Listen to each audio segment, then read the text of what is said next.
Ink.Mang is asking big Sharpie or little Sharpie. I kind of prefer the Sharpies in between. This one is like a very thin / medium Sharpie. My cousin Ilias is asking goals for 2023. I want to make a new short film and also launch my own web shop.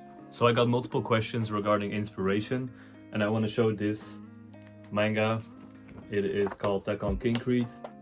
It has beautiful panels, and I watched the movie. It also has an animated film when I was around 15, and this really inspired me to make art and find my own art style and stuff. I also named my username after this, so like Tekkons, that's sort of an homage to it. There's also a bunch of other artists that I really like. For example, Freddy Carrasco, who made this comic called Gleam. I definitely recommend it. It's beautiful panels, and he makes a lot of other cool art as well. This artist called Y2 Kyle. His name is Kyle. He's also a friend of mine, and this is a keychain that he made. It's really fucking dope. I would say Instagram is the main place where I get my inspiration from. There are many cool artists out there. I'll just put a few pictures of a few ones that I really like. Jaden Shim is asking favorite album and movie. I don't really have ultimate favorites, but I really like the movie Whiplash. I love Fight Club and Dead Poet Society. Album-wise, I'm currently really into Call Me If You Get Lost from Tyler. And let's see, Off and Off Boy is one that I've been listening for a long time. Also Blonde from Frank Ocean. Games that influence your style today. I really mess with Pokemon and Mario, just like character designs from them and stuff. I also have this Boo over here and this like Sneasel Evolution. I don't even know what it's called. I really like those kind of designs. I'm more of like the indie game kind of aesthetic. Yeah. Mike Linik asked to show some early stages of my art style. I started out really like in a different way. Like I would draw a lot of anime and cartoon stuff. This is like directly copied from this artist called Birdie, I think. So I wasn't even necessarily drawing my own ideas all the time, just my own character though. And yeah, just a lot of stuff from other artists and a bunch of anime. As you can see, I didn't even fill off the pages. Oh shit, this is kind of dope though. I actually did have some cool stuff in there. Like I feel like this is pretty neat, even though it was of course all with reference this as well. Yeah, and also this one drawing of Naruto that I really liked back in the day. I used to draw Naruto a lot because it was a big inspiration for me and kind of started the whole art journey. Hakimono11 asks, what's your favorite destination for holidays, mate? I really want to go to Japan again. I was there for 5 months, but I want to go back. And I would like to go to a lot of places like New York, LA, I don't know. Boof Bully asks, will you ever make ashtrays? Those figures / pottery pieces go so hard. Keep killing it. Thank you, that's really nice of you. Maybe I will. I think making ashtrays is not that complicated, and I also want to experiment more with pottery and figures. So perhaps I will, but I will definitely be making more clay figures and more pottery kind of things in the future, so stay tuned.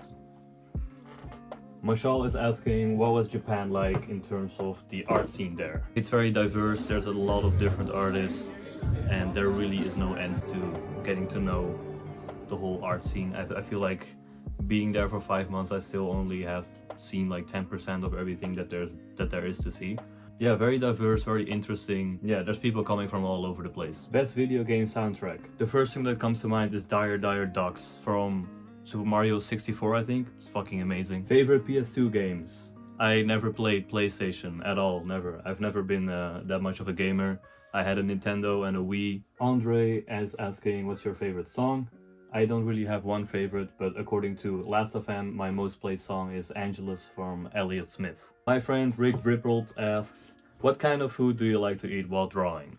I don't really eat food while drawing that much. Like I'm not really a multitasker. I'll take a break and then eat, or just like sit for a minute and then eat. I like to eat fruit and yeah, just drink water, I guess. I don't know. I'll eat pretty much anything, but not that much during drawing. I Feel Brain Dead asks, who would you want to collab with if it could be anyone? I would like to collab with Masaki Yuasa. He is really dope. He makes awesome stuff. I don't think I can ever. Maybe I can, who knows? But it's very unlikely that I would collaborate with him. He seems kind of reserved and stuff. But who knows? Sometime. Also, yeah, I don't know. I would like to collaborate with a lot of artists that I like. For example, Saturn and SEBii. Those are two really cool artists, and also a bunch more, but I cannot think of them right now. Kai asks, when will you have more character design slots on your Ko-Fi? Probably soon, but I'm also graduating and doing some other projects, so I don't really have much time for commissions now. I'm gonna have to make time for it because I do want to. Not sure when, but probably during this month or next month I'll open a slot or two. I'll probably keep it really limited though, because I just don't have much time now. Joanna asks, how long did it take for you to find your art style? So, good question. I feel like this is not something that you find at some point. It's just kind of an ongoing process. I feel like even now my art style keeps changing, and yeah, but to give you some answer, I feel like a few years ago, I actually, since a while, I've had a feeling of like, okay, I have my own style. I feel like since I was 16 or something, but I was never really satisfied with it. So I always kept drawing and kept practicing, and I just kept developing the style into other things. And I think hyperfixating on the things you like really help to zoom in and focus on what you want to show and leaving everything else out. So yeah, just focus on the things that you really like and the things you want to make, and just keep practicing that until you have this one specific style. I feel like it develops on its own, and then as that becomes boring over time, you add new things to it, but then you already have like one building block, and then you can add more to them. Bump the Bad Artist asks, any advice for anyone trying to become a full-time artist? So that's what I'm trying to, so I wouldn't necessarily know exactly the blueprint for it. But things that do work for me in terms of making an income as an artist are having a very active social media presence. So just building on any platform. I would say the most popular ones: Instagram, TikTok, YouTube, Twitter. Depends kind of like what your niche is. Aside from that, yeah, practice a lot, I guess. I don't know what else to say. Trying to become a full-time artist, yeah, I think just research a lot as well. Just look up artists that are making a full-time income, see what they're doing, what are the skills, the tactics, and just you just do a whole analysis on like all the artists that you know that are doing that are making like an income or living off of it, and just try to figure out if you can make your own kind of strategy out of that. I feel like a lot of it is also just trial and error, and it's also a bit unpredictable, and yeah, a lot of components come into it, so there's not like a one clear answer to this. But I would also like to add to that is also part of the adventure, and that it should be, if you really want this, exciting to not have a specific blueprint and figuring out your own way to make it work. And also don't put too much pressure on making a living as a full-time artist. I feel like this is a romanticized idea as well, even though I also want to, but I feel like it's also considerable to just realize that it is a difficult thing to do, and it is also possible to do it part-time in combination with other things. It doesn't have to immediately be this ultimate full-time career, and usually also these careers are kind of like changing and unstable, especially let's say a lot of artists do freelance, so that doesn't mean that you're going to work on one job forever, but you'll have multiple jobs, and you'll have to navigate this and like find new jobs and change jobs and stuff like that. Kai6XS says, I love your work, you're so creative and colorful. How do you become the artist you are today? Thank you, that's very nice of you. Just practicing a lot. I draw pretty much every day since I was 14, 15. I never really stopped.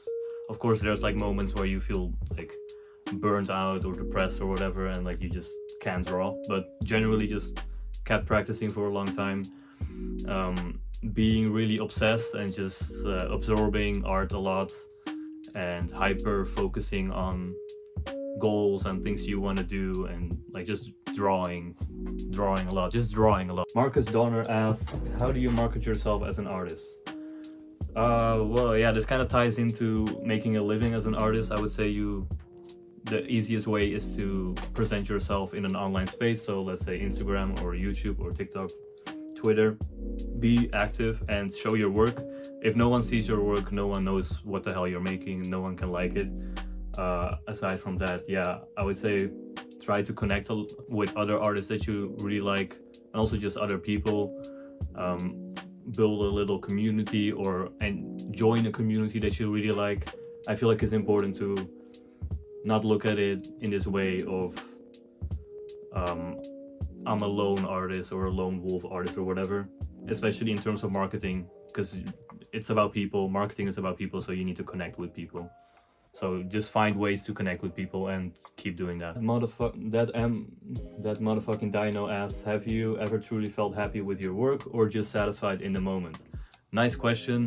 I have moments when I am really happy with my work. It happens pretty often, I would say, but then I do also have the same at the same time I also feel dissatisfaction. So it's never this like, oh, I'm extremely happy, this is perfect, but it's like, oh shit, I'm super happy with this, but this could be better, or I don't like this part about it. And sometimes this gets exacerbated after I post something on Instagram. So I'll be like super hyped about it, it's like, oh, this is great, but then if the outcome of like the engagement and stuff is not super great, I'll have like second doubts and be like, oh, is this actually as good as I thought, or was I just overhyping this? Which is also kind of fucked up, because it's like I genuinely do like it, but then I get second doubts because of like this external validation and stuff. But yeah, I try to just make stuff and be proud of it and like my work, and I do genuinely like my work. I feel like it's a hard thing to do, but it comes with time and practice. Plus, you'll never be entirely satisfied, so just if you don't really feel very proud or happy with your work, that's okay. Just keep drawing until you do make stuff that you are proud of. So that's it for this video. Let me know if you have any more questions and if I should do another Q&A. If you have any video ideas for next videos, I want to share more stuff about my process and just stuff on YouTube. So feel free to comment, like, and subscribe. Have a good day.